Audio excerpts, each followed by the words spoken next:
জানিয়ে দিব এই মুহূর্তে আমাদের হাতে এসেছে বাংলাদেশের গুরুত্বপূর্ণ আপডেট সংবাদের শিরোনাম।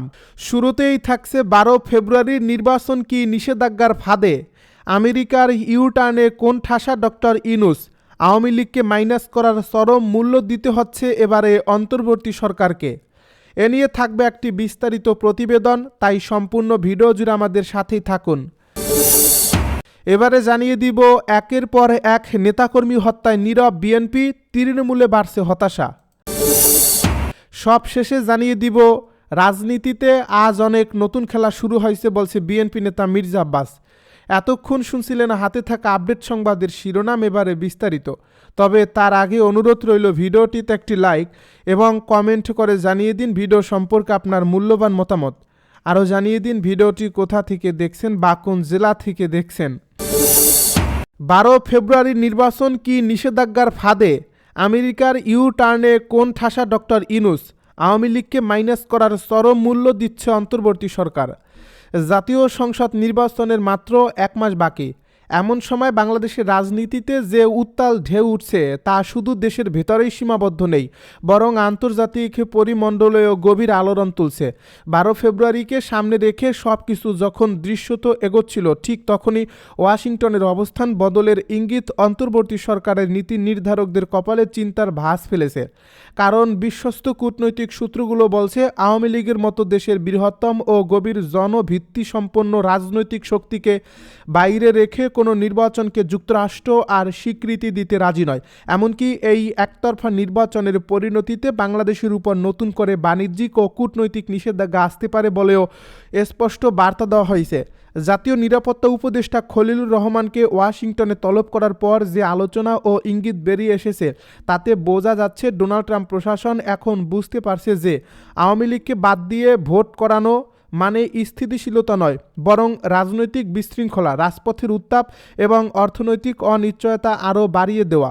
যার ফলে ডক্টর মোহাম্মদ ইউনূসের নেতৃত্বাধীন অন্তর্বর্তী সরকার যে গণতান্ত্রিক সংস্কারের নামে সময় ক্ষেপণ করছিল, সেই কৌশল নিয়ে আমেরিকার ধৈর্য ফুরিয়ে আসছে। রাজপথে এই ভোট মানি না, মানব না স্লোগানে যেমন জোরালো হচ্ছে, তেমনি সামাজিক যোগাযোগ মাধ্যমেও ক্ষোভ বাড়ছে। আর এই জনমতের সঙ্গে সুর মিলিয়ে ওয়াশিংটনের কণ্ঠ আরও কঠোর হওয়ায় ডক্টর ইউনূস এখন আক্ষরিক অর্থেই আন্তর্জাতিক চাপের কোণঠাসা অবস্থানে। দিল্লি যেখানে আগেই স্পষ্ট করেছিল যে আওয়ামী লীগবিহীন নির্বাচন তারা গ্রহণযোগ্য মনে করে না, সেখানে এবার যুক্তরাষ্ট্রের মুখ ফিরিয়ে নেওয়া অন্তর্বর্তী সরকারের জন্য বড় ধাক্কা হয়ে এসেছে।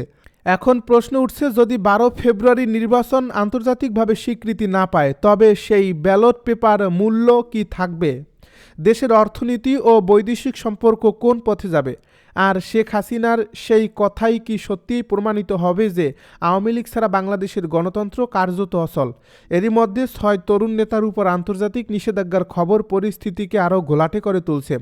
24-এর আন্দোলনের সমন্বয়ক হিসেবে পরিচিত সার্জিস আলম, হাসনাত আবদুল্লাহ, মাহফুজ আলম, তথ্য উপদেষ্টা নাহিদ ইসলামের নাম জড়িয়ে পড়ায় প্রশাসনের ভেতরে আতঙ্ক ছড়িয়ে পড়ছে। কারণ ভারত থেকে শুরু হওয়া এই কালো তালিকার প্রভাব ইউরোপ ও আমেরিকার পর্যন্ত বিস্তৃত হতে পারে বলে আশঙ্কা করা হচ্ছে। দিল্লির অভিযোগ, এই নেতাদের প্রকাশ্য বক্তব্য ও কর্মকাণ্ড আঞ্চলিক স্থিতিশীলতার জন্য হুমকি। উগ্রপন্থাকে উস্কে দেওয়ার ঝুঁকি তৈরি হয়েছে।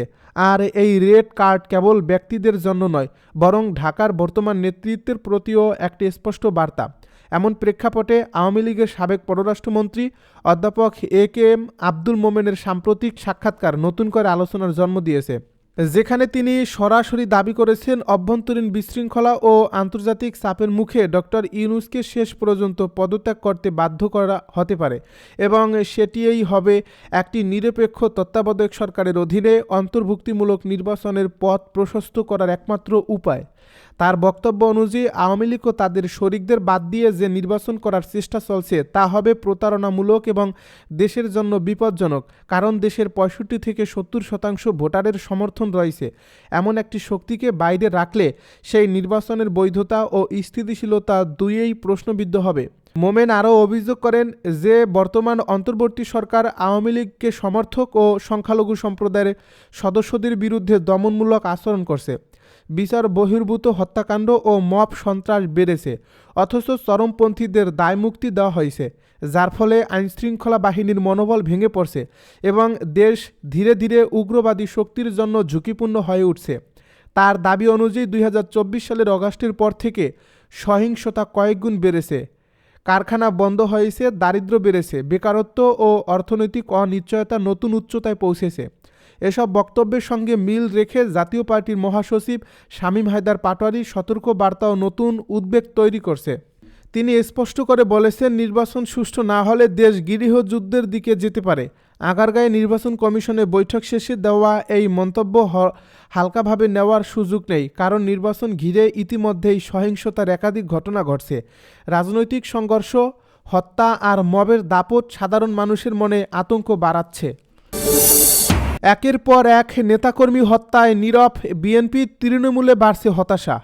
মাত্র এক মাস পর ত্রয়োদশ জাতীয় সংসদ নির্বাচন, দেশে ফিরছেন বিএনপির চেয়ারম্যান তারেক রহমান, দলও বেশ চাঙ্গা। কিন্তু গত কয়েক মাসে দেশ জুড়ে হত্যাকাণ্ডের শিকার হয়েছেন দলের অনেক নেতাকর্মী। সবশেষ স্বেচ্ছাসেবক দলের নেতা মুসাবির হত্যায় কিছুটা প্রতিক্রিয়া দেখালেও অন্য হত্যাকাণ্ডের ঘটনায় অনেকটা নীরব দেখা গেছে দলের শীর্ষ নেতাদের, যা হতাশা বাড়াচ্ছে তৃণমূলে। বিএনপির দলীয় সূত্র বলছে, সাম্প্রতিক সময়ে সারা দেশে বিএনপির নেতাকর্মীদের উপর এই হামলার সংখ্যা উদ্বেগজনক হারে বেড়েছে। 2025 সালের শুধু ডিসেম্বর মাসে দেশের বিভিন্ন জেলায় অন্তত 70টি সহিংস ঘটনা ঘটছে। এসব ঘটনায় শতাধিক নেতাকর্মী আহত হয়েছেন, নিহত হয়েছেন কমপক্ষে 13 জন। তালিকায় রয়েছে ঢাকা, ঝিনাইদহ, নারায়ণগঞ্জ, চট্টগ্রাম সহ একাধিক জেলা। গত 3 জানুয়ারি যশোর পৌরসভার 7 নম্বর ওয়ার্ড বিএনপি সাবেক যুগ্ম সাধারণ সম্পাদক আলমগীর হোসেনকে গুলি করে হত্যা করে দুর্বৃত্তরা। 9 জানুয়ারি জয়পুরহাটে যুবদল নেতা ইয়ানুল হোসেনকে কুপিয়ে হত্যা করা হয়। এর আগে গত 15 নভেম্বর লক্ষ্মীপুরে এক বিএনপি নেতাকে কুপিয়ে হত্যার শিকার হন। 17 ডিসেম্বর ঈশ্বরদীতে ইউনিয়ন বিএনপির আহ্বায়ক বীরু মোল্লাকে গুলি করে হত্যা করা হয়। গণতন্ত্রের পথেও উত্তরণ ঠেকাতে কিছু অপশক্তি বাধা সৃষ্টি করতে চায়, তবে দেশের মানুষ আন্দোলন সংগ্রামে পরিশুদ্ধ, এসব অপকর্ম দিয়ে তাদের থামানো যাবে না। বিএনপির স্থায়ী কমিটির সদস্য নজরুল ইসলাম খান কথা বলেছেন। রাজনীতিতে আজ অনেক নতুন খেলা শুরু হয়েছে বলছে বিএনপি নেতা মির্জা আব্বাস। বিএনপির স্থায়ী কমিটির সদস্য মির্জা আব্বাস বলেছেন, রাজনীতিতে আজ অনেক নতুন খেলা শুরু হয়েছে, অনেক ছেলে এই খেলায় যুক্ত হয়েছে। তারা বিভিন্নভাবে প্রচার করছে বিএনপি নাকি আওয়ামী লীগকে আশ্রয় প্রশ্রয় দিচ্ছে। তিনি বলেন, বিএনপির জন্ম হয়েছে জাতীয়তাবাদীর ভিত্তির উপরে, জাতীয়তাবাদ ছাড়া অন্য কোনো চিন্তা বিএনপি করে না। শনিবার বিকেলে রাজধানীর ডিপ্লোমা ইঞ্জিনিয়ারিং ইনস্টিটিউট মিলনায়তনে diploma engineering association of Bangladesh আয়োজিত বিএনপির প্রয়াত চেয়ারপারসন বেগম খালেদা জিয়ার রুহের মাগফিরাত কামনা করে এক দোয়া মাহফিলে তিনি কথা বলেন। কিছু কিছু ছেলেপুলে উস্কানিমূলক কথাবার্তা বলছেন। মন্তব্য করে বিএনপির এই নীতি নির্ধারক বলেন, কখনো আমার বিরুদ্ধে, কখনো বিএনপির বিরুদ্ধে, আবার কখনো জিয়া পরিবারের বিরুদ্ধে। কয়েকজনের কথা শুনে মনে হয় নির্বাচন শুধু ঢাকা 8 আসনে হচ্ছে। মির্জা আব্বাসকে হারাতে পারলে বিএনপিকে হারানো যাবে, সারা দেশে বিএনপিকে হারানো যাবে না ইনশাল্লাহ। যে জোয়ার সৃষ্টি হয়েছে তা ধরে রাখতে পারলেই হবে। তিনি বলেন, আমি একা জিতলেই হবে না, বিএনপিকে জয়লাভ করতে হবে। দেশের মানুষ কতগুলো নোংরা লোক থেকে বাঁচতে চায়। আমার প্রতিপক্ষকে বলবো, আপনাদের স্বাগত জানাই, কিন্তু উল্টেপাল্টা কথা বললেন না। পায়ে পাড়া দিয়ে ঝগড়া বাঁধাতে চাচ্ছেন। আমি ঝগড়া করব না, প্রয়োজনে বাসায় আসেন, চা বিরিয়ানি খাওয়াবো। দয়া করে দেশটাকে স্থিতিশীল রাখুন। আপনি যদি ভালো থাকেন, ভালো মানুষ হন, জনগণ আপনাকে ভোট দেবে। বিএনপি নেতা মির্জা আব্বাস বলেন, বিদেশে আমাদের বন্ধু আছে, প্রভু নেই। আজকে অনেকে বুঝিয়ে দিতে চান দেশে নির্বাচন করতে দেবে না।